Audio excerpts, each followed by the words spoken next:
Hey, just got back from the theater from seeing Star Trek Into Darkness. Sorry, I was looking at my hand here. Um, just to give you my quick thoughts on like Star Trek as a whole. I've never been a huge Star Trek fan.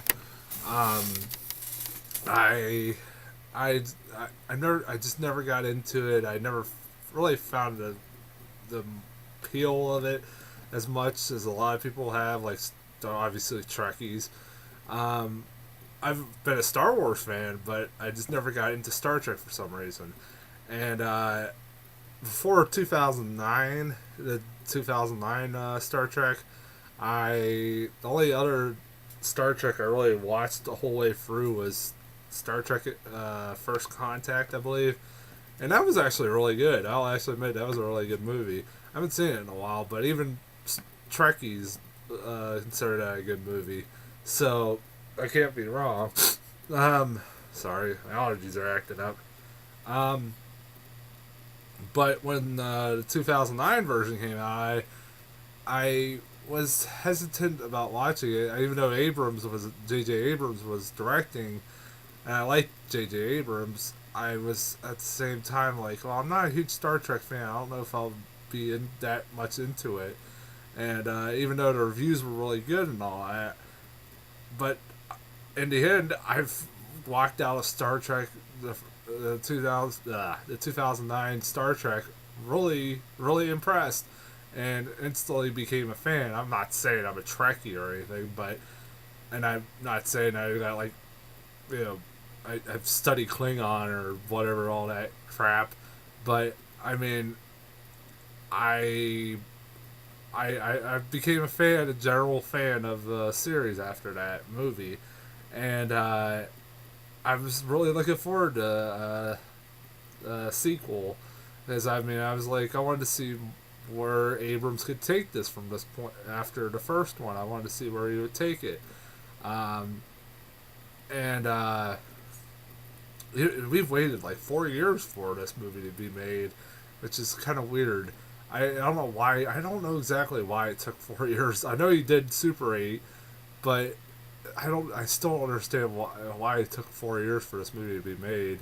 Um, and obviously Abrams is not going to be on for a third one because he's doing Star Wars next. But so yeah, the trailers look good for Star Trek Into Darkness. It looked Benedict Cumberbatch looked really good in the trailers, and I was waiting to see whether he was a really good villain or not. Um, and like I said, I was excited to see everybody else, um, and all the other cast members from the first one, because they were all very good in the first one. So, like I said, I was really looking forward to this.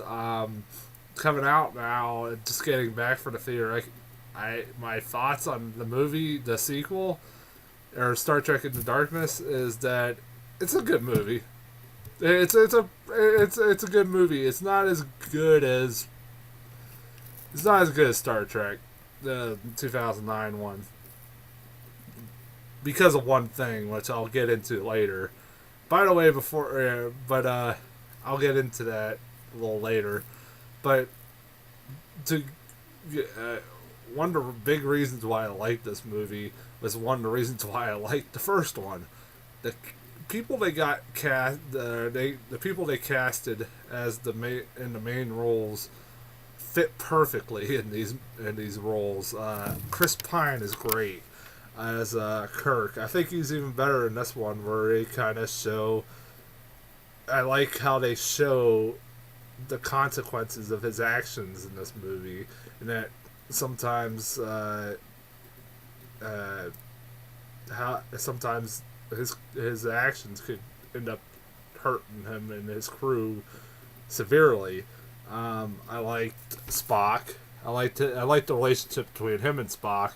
Zachary Quino is really good. I liked him in Heroes, and I continue to be a fan of Zachary Quino. Um, I thought he was great in Heroes. I thought he was one of the best things about Heroes. Uh, and he's great in this as Spock. he plays the deadpan Spock very well. He can do it very deadpan. That's the way you're supposed to play him. Because Spock is supposed to really show no emotion whatsoever, and he plays that to a T. I liked Carl Urban. Carl Urban I've been really high on ever since Dread. Uh, is really good in this as Bones. He's a lot of fun. His interactions with Kirk are always very funny. And same with Kirk and Spock. The interactions between the two of those are really great. Like in the first one, they were just they went back and forth with insults and. Like at one point, Kirk calls Spock the pointy one or something. I don't know. That was kind of amusing. Um, I mean, the two of them trade good insults back and forth to each other.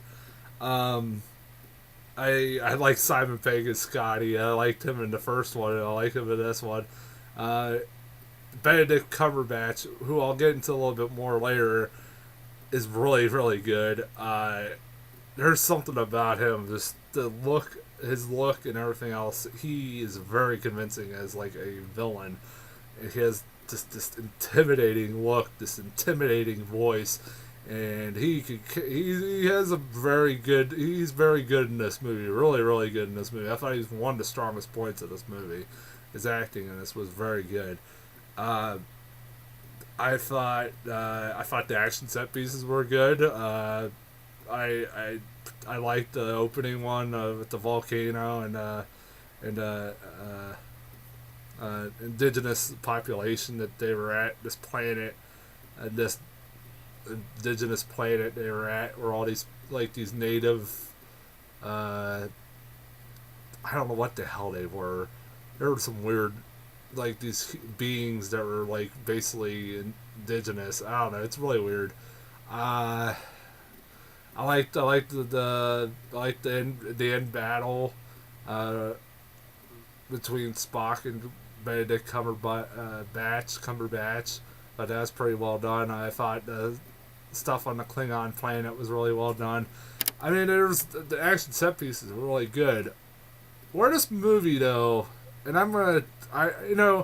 before I get into this, I want to say I usually never go into spoilers, and I usually avoid that, movies, because I don't want to spoil these movies. I will post a warning on my description on my video, warning that there is I'm going to reveal a big a spoiler about this movie, because I'm about to. If you don't want to know this big spoiler, don't watch this. Watch or go see the movie first and then watch this review, because I can't talk about this movie without revealing this big spoiler, because it's a very key integral part about one of the reasons why I kind of didn't like this as much, why I didn't like this as much as Star Trek.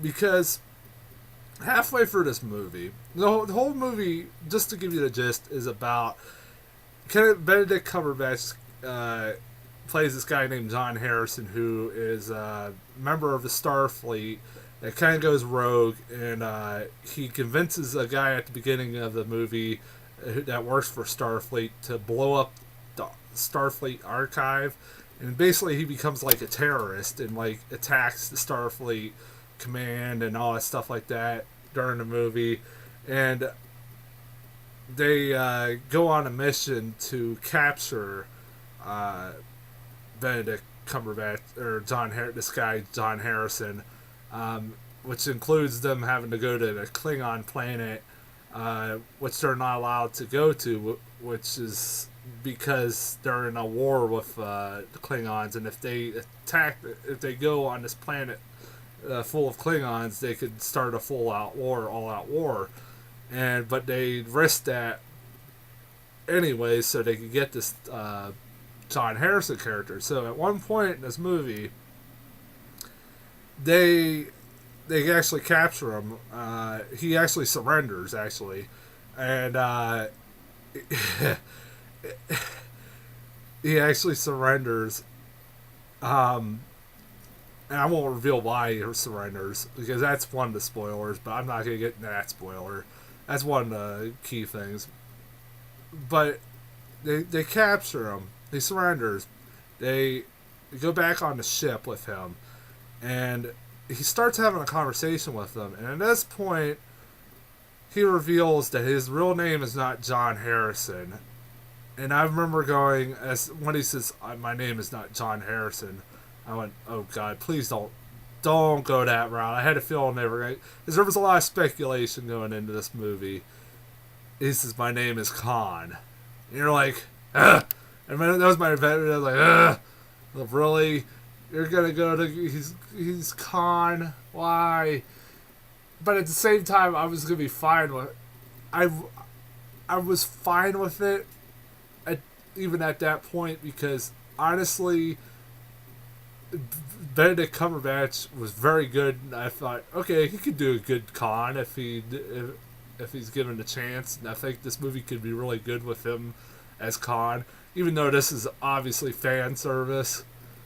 But then the movie decides to, for some reason, to be a remake. The last half of the movie decides to be a remake of The Wrath of Khan. The last half of Wrath of Khan, for some reason. I don't know why. It's kind of shown that maybe the rating in this movie is pretty lazy, especially in the last half. If they have to, because they basically, I'm not joking, they basically copy and paste some parts of the script of Wrath of Khan and put it in this movie, because there are key moments from the last half of Wrath of Khan. Even though I haven't seen Wrath of Khan, so I mean I've watched bits of Wrath of Khan, but I know what happens in the movie, especially the last half. They copy and paste some of the key moments from Wrath of Khan, and they put it in this movie, and that's just lazy, and it's just blatant. It's just blatant. Oh, it's just blatant fan service. At one point, one character, I'm not joking, yells, "God!" It's not Kirk either that yells that, which kind of sucks. But at the same time, it's like, really? You had to really do that? It was like, really? Oh. Cause that line happens at a moment where I can't reveal, but it's a sad moment that is also reminiscent from the Wrath of Khan, and it's just like, why did they have to do that? This movie could have been, but at the same time, it made me think you didn't really need to make Benedict Cumberbatch turn out to be Khan. The movie would have been fine without that. It would have been okay just to have him just play a guy named John Harrison that is just a little cuckoo crazy. This guy is frightening as hell. He is really intimidating. He didn't have to add the Khan part into it. It's like a recurring problem that's happening in a lot of movies, where movies have to go out of their way to do fan service, and even though they don't need to, kind of like I you know what? That's one reason why I like Iron Man 3. They didn't, just they just didn't. I'm trying to think of the word here. They didn't just play for the fans like what they did with Mandarin. They did something different. That was what was good about Star Trek. They did something different. This movie, for some reason, decided, let's make a remake of Wrath of Khan. I will say this: it doesn't like exactly go moment by the end doesn't do a moment by moment of the end of Wrath of Khan. It doesn't go the exact same route as Wrath of Khan, I believe. So at least it doesn't do that. At least it doesn't do the exact same things at the end of the movie. But it does copy a lot of moments, a lot of key moments from the end of Wrath of Khan, to the point that it's blatantly obvious. I mean, it's really blatantly obvious. uh, I thought you could have done. I mean, if they were going to do something with or with Khan, you could at least did something different. You couldn't didn't have to do the exact same thing that they did in Wrath of Khan, and because it basically is, honestly, even though they do stuff differently, a little bit differently, it still mostly is taking from the plot of Wrath of Khan and doing just basically copying and paste it onto this movie. Uh, like I said, I thought it would have been fine if they just didn't have the Khan character. It could have just been this John Harrison character, and it would have been fine. That last half, it did. I will say this: it didn't kill the movie completely for me, but it did hurt it a lot, a good amount. But at the same time, I still liked this movie. I thought, like I said, the acting was really well done. If the acting wasn't as good as it was, and like the characters weren't as fun as they were, I probably wouldn't. I probably would have been a little bit more angry. Um, yeah, I'm sorry if I spoiled it. Like I said, I'm gonna post a warning saying don't watch this video, and I recommend don't watch this video. I didn't spoil. I didn't spoil everything, but I did spoil probably the main thing about this movie, the main twist about it, because that is the main twist of this movie. That Khan ends up being Khan. I'm interested where this movie goes from here. I think it ends where it kind of ends to where Khan can still pop up in another movie if he wants to. I think they should do that. Maybe I honestly think they should, and then do something different with the character and not do the exact same thing as they did with in previous films. Yeah, I mean, I recommend this movie. I do recommend this movie, even though I'm complaining about that twist at the last half, but this movie's still good. I recommend it. I think it's decent. It's not decent. It's a pretty damn good movie. If you're not a Star Trek fan, you'll still like it. I think you'll like it.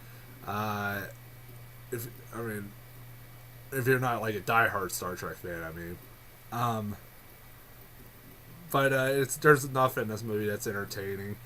Um, but anyways, I'll get off here. Like I said, go see it. I'm probably gonna be coming back on here in a few hours because I want to do a special review of the Office season series finale. Unless I change my mind, obviously. Unless I could always end up changing my mind, but I'm probably gonna be coming back and doing another review. Probably won't be posted until tomorrow, but I'll be doing another review very shortly for the Office series finale, which Office is my favorite show in the whole wide world, so that's why I'm doing it. But other than that, next week we got Hangover Part 3 and Fast and Furious 6. Two big powerhouse movies. It's going to be an interesting week at the box office next week. I wonder what's going to win that one. They're both big movies, and I'm interested in who's going to win that. I'm looking forward to Fast and Furious 6 because I think it's one of my favorite guilty pleasures. But it's in Hangover Part 3, I'm hoping's good, but I'm still very worried after the second one. But we'll see. Hangover Part 3 will be the first review because I think that's coming out on Thursday, next Thursday, and then Fast and Furious comes out on Friday. For some reason, they released Hangover on Thursday and Fast and Furious on Friday. It's really weird. I don't understand why they did that, but whatever. Like I said, I'll come back next Thursday with Hangover Part 3, and my next video. And even though my next video might be an Office series finale, but if you don't watch that, my next video after that, well, my next movie review will be Hangover Part 3. So I'll be back next week, or if you watch my Office video, it will be I'll be back tomorrow, really. But all right, I'll talk to you guys later, and see you guys soon.